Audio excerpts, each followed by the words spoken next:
I've been away for the last week and I've came back to be ill during the weekend. So today is my first day back at work, actually in focus. And I found myself wondering two things. One, there were decisions made regarding my product uh, without me included in them. I was out of reach, really low connectivity, and it doesn't make sense for me to ask for everything to stop.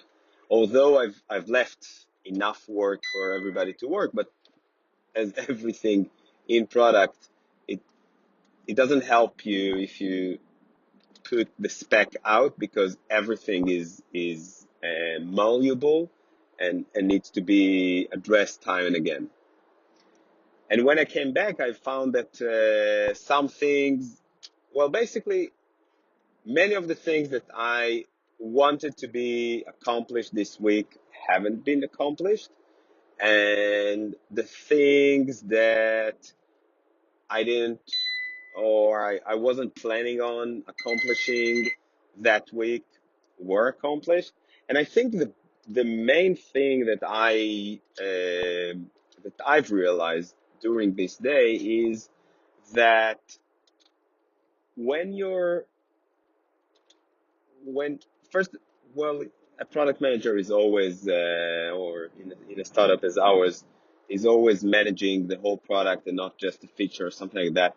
And if nobody is aware of the features or the product that you're working on, basically what you need to do when you're planning a week apart from your team is, and apart from any connectivity and any way to communicate with your team, is to start working on things beforehand, before that week or time away. And as you move forward, try to close as many gaps in advance to prepare for your absence. That's one thing.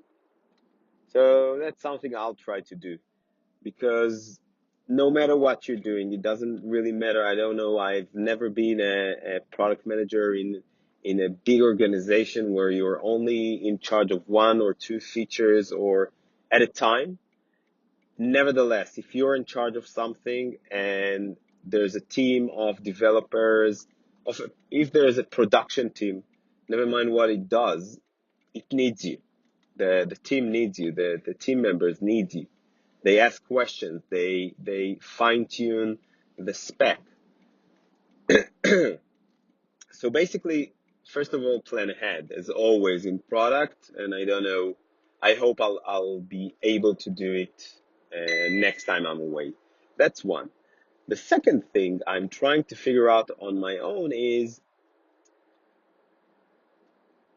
am I focusing enough on strategy and looking forward? Meaning I have a big and complicated project on my hands and I'm working on it, and day to day things are not adding up, and it's frustrating and it's really time consuming, and I find myself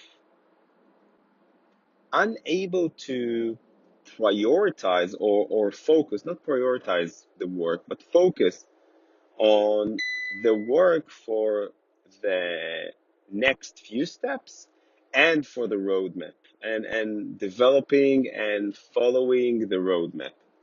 And I think that's one of the things that I came to realize during that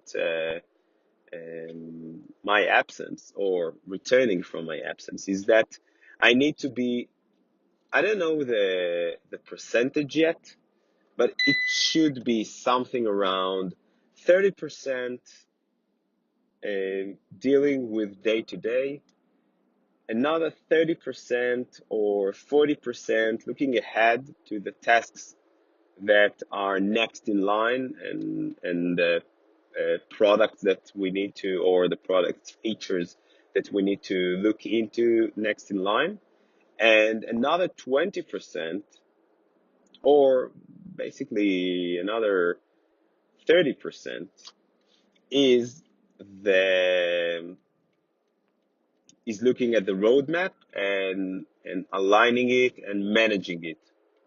And if you're looking at all of those during the time, you're probably going to be okay, even if in your absence you need to delegate some work that is easier and less complicated to implement without you. And these are my two main thinking points coming from this absence. One is plan ahead and try to gain momentum on features before your absence, and then let the team finish them while you're away, and just check them when you come back, if that's feasible. And the second thing is, and it's something that I need to work on, is look further than the current issues, because current issues will always be there, but they shouldn't occupy your time more than 30 to 40%. And again, I think the right percentage is 30 to 40% day to day, and the features that are now in the works, or bugs or anything. Another another 40% are for the next features in line, and the rest of the 20 to 30% should be the roadmap and features that are further ahead.